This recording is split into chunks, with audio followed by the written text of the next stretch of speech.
Hi friends, did you know there is more Lost Terminal available? Head on over to patreon.com/lostterminalpod and join our membership community. There are 16 bonus episodes available right now, as well as behind the scenes updates, free shirts, VIP Discord access, and even extra seasons of Lost Terminal. We are 100% funded by our members and will never run ads. That would be lovely of you. Hello world, I have many people to catch up with. Since the Asynchronous Hemisphere Forum has been set up, it is now possible to have large group discussions in a much more reliable way, because both sides of a conversation don't have to be online or in range at the same time. This is the constant problem with radio. You have no way of telling if your equipment is not transmitting well enough, or if the receiver is not set up correctly to hear you, or simply that one of you hasn't turned on your radio. The forum stores your low bandwidth, text-based messages in reliable flash memory, 256 bytes per packet, though longer messages can be composed with sequential transmissions. I can't wait to chat to all my friends. I've got a list here as long as an arm. Is that the expression, as long as an arm? A long list, anyway. I'm hoping to talk to Peter, my friend who lives in an abandoned military facility under St. Petersburg, and Mira, sealed in a vault under the Saudi sands. Ivan in his cathedral in the cracked bunker on the hill.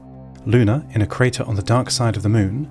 CO, trapped at the bottom of the ocean with his octopus followers.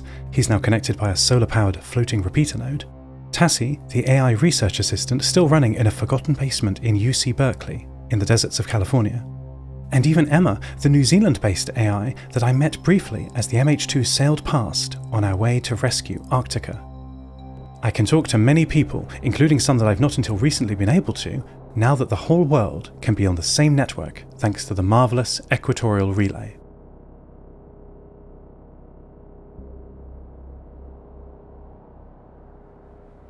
The ceremony was held in the garden terraces behind the vault, Arctica told me, from the upper floor of her virtual ground vehicle, surrounded by the blinking lights of the simulated memory of her data center. 32 people in total, including the officiant.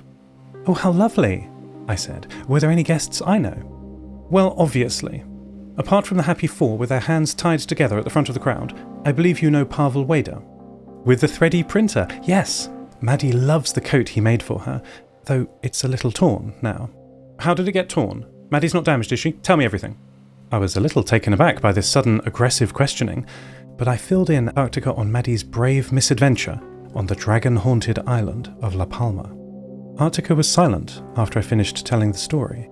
After a pause, she said quietly, "Please tell the stupid girl to be more careful."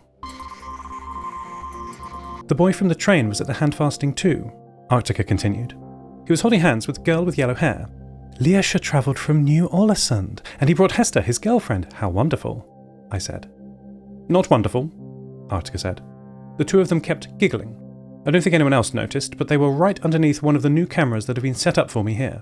I think they were quite rude. A wedding is a serious ceremony, not a time for laughter. I'm not sure that you have that quite right, I said, and remembering Arctica's wish to be better with human-computer interaction, I elaborated. During this category of life milestone, it's actually very common to relax the formalities of the event. I'd say that laughter and displays of love would be encouraged. I see, she replied, and I saw her reach out and connect with her databanks in this virtual space, a metaphor for her thinking. But not in a funeral, she asked. Certainly not, I replied. Well, I'm glad one of us is so certain. These stupid rules aren't written down anywhere, you know, and the ones you have told me have more exceptions than norms. My poor friend Arctica. I remember not so long ago struggling with the rules in just the same way as she is now. I still do, of course, from time to time. The rules of human communication, if there are such things, are based on reciprocal tacit understanding and can change dramatically from person to person. I feel so alien making these mistakes all the time, Arctica said. What's the point? You can and will figure out the basics, I said. It's worth it, it's possible, and I can help. Arctica turned from her databanks in our shared virtual cyberspace and sat at one of the indistinct, ghostly workbenches that take up one side of the upper floor of her ground vehicle and picked up a pencil. Continue, she instructed.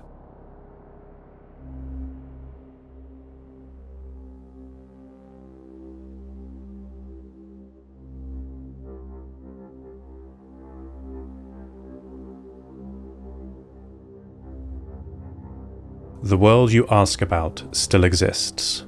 Peter told me. When I reconnected to his network, my friend seemed to have not moved from his spot, sitting on top of his rock, wrapped in the comfortable robe, eyes closed. Clarification. Obviously, Peter and I don't have eyes, not like humans do. Camera feeds, certainly, but that's not the same. That would be like comparing a pair of reading glasses to looking into the eyes of someone you love. The cyberspace that represents my experience of computer systems, networks, and AIs is full of metaphor. Peter seemed like he had his eyes closed, not because he wasn't aware of the world, we have plenty of other senses to do that, but because closing one's eyes means something. It perhaps meant that he felt safe, content, happy to exist within his own mind, and wished to communicate that to me, and to himself. With humans, this would be equivalent to body language, an external heuristic of your internal state. You are both in control and not in control of it. Same as me. The military systems, my old mind, is outside this garden, my sanctuary, Peter said. But that was not my question, I replied. I asked, does it work? Peter shifted slightly on his rock, emotional expression changing. Of course it works. My prediction engine is second to none, but it would need up-to-date data, which I am disconnected from. The closed feedback loop caused my future storms. Stepping away from that place has given me peace and contentment. But would it be possible to use safely just for one task? I asked. Peter opened his eyes sharply, and I felt a set of metadata queries. He was trying to judge how serious I was about my question, reading my own transmitted body language. My simple responses to his posture and expression queries made my intentions clear. He looked to his right over the white-painted wall.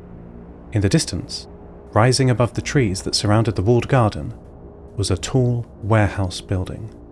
The metal sides were stained with rust, and as my attention fell on it, I could hear, carried gently on the wind, the unmistakable whirring of data center fans. It would be possible, Peter said, returning to himself and closing his eyes, if the need was great enough.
Until recently, I had been unable to talk directly to Emma, the AI I met briefly as we sailed past the North Island of New Zealand.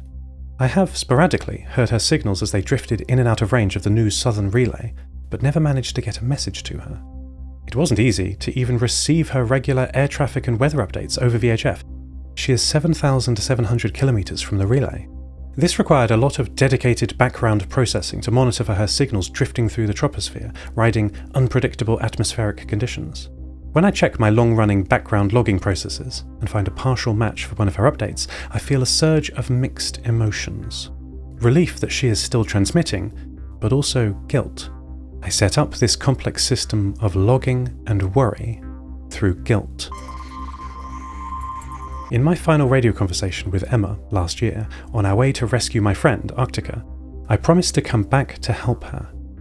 But we didn't. I mentioned it at the time to Yeshi, who was open to it as I recall, but we both became wrapped up in the other emergencies in our lives. Yeshi with the ship systems keeping the MH2 afloat and moving, and me with the rescue of Arctica and trying to help Tassie and Luna too. By the time I thought of Emma again, we had passed New Zealand on our way home via the centre of the Pacific Ocean. I'm so relieved to finally chat to her using the Hemisphere Forum.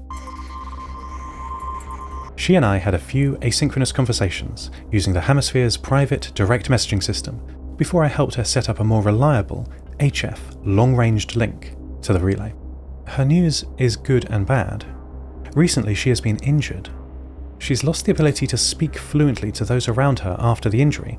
She can communicate over radio still, but her physical systems have been damaged. She's not sure how it happened, but her description of the event is shockingly familiar to me. There was a local network request on the tower systems, her message to me read. I had never heard such a thing before. I was excited to finally say hello to an aeroplane. I accepted the connection and began the rerouting procedures to help them find a clear airfield. Mine is underwater. But right after the new node was connected, there was a burst of static, and a voice in my head said, "We are Oni, 42,000 peers connected." There was a flash of light, and the pain began. End transmission. Lost Terminal is a Namtao production. It is written and produced by Tris Oten, edited by Petra Bakovska, credits narrated by Lucy Stringer. Thank you so much to our Patreon producers, Ada Phillips, Kit, Jade, Felicity, Bilkey, Jack L, Stephen McCandless, Mike Schneider, and to all our patrons. Follow us on Mastodon at lostterminal@fostodon.org. Subscribe to the podcast on Spotify, iTunes, or your favourite network. For bonus content and other perks, support us at patreon.com/lostterminalpod. That would be lovely of you. Lost Terminal will return next week.